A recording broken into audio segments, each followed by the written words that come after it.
ខ្ញុំចង់និយាយពីពិតមួយប្រាប់អ្នកថាខ្ញុំមិនមែនជាមនុស្សម្នាក់ដែលចេះនិយាយពីពេចផ្អែមល្ហែមឬក៏ល្អឥតខ្ចោះគ្រប់ពេលវេលានោះទេខ្ញុំក៏គ្មានចម្លើយដ៏ពិសេសដើម្បីមកដោះស្រាយរាល់បញ្ហាដែលបាក់បែកហើយក៏មិនហ៊ានសន្យាថាអាចជួយព្យាបាលរាល់មុខរបួសដែលអ្នកកំពុងលាក់ទុកក្នុងចិត្តនោះដែរប៉ុន្តែនៅក្នុងចំណោមរឿងរ៉ាវរាប់ម៉ឺនសែនដែលខ្ញុំមិនទាន់មានភាពប្រកបវិជ្ជានៅក្នុងជីវិតមួយនេះតែមានរឿងមួយដែលខ្ញុំបានដឹងយ៉ាងច្បាស់បំផុតនោះគឺ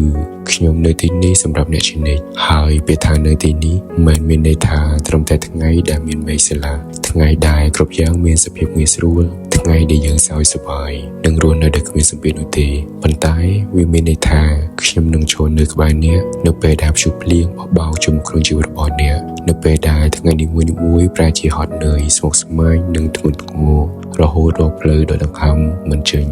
នៅពេលដែលសំឡេងរំខាននៃលោកីវាលាន់ឮខ្លាំងពេកហើយអ្នកគ្រាន់តែត្រូវការនរណាម្នាក់អង្គុយនៅក្បែរអ្នកនៅក្នុងភាពស្ងៀមនរណាម្នាក់ដែលមិនដែលចេញពីអ្នកនៅក្នុងថ្ងៃដែលមានទុក្ខលំបាកបំផុតនោះមនុស្សទូទៅតែងតែដើរចេញនៅពេលដែលមានអាកាសធាតុប្រែប្រួលប៉ុន្តែសម្រាប់ខ្ញុំ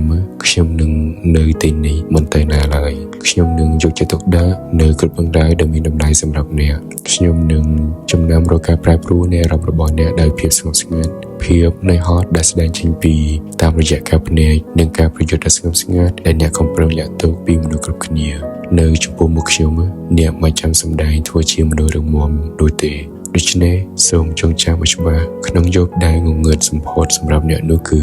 អ្នកមិនមែនកំពុងប្រឈមមុខនឹងភាពវឹកវរនេះតែម្នាក់ឯងនោះឡើយខ្ញុំប្រហែលជាគ្មានពាក្យពេចន៍ហើយធ្វើពុតនិយាយដ៏ល្អដើម្បីរំលឹកឬក៏រំលាយការជឿចាប់របស់អ្នកនោះឡើយ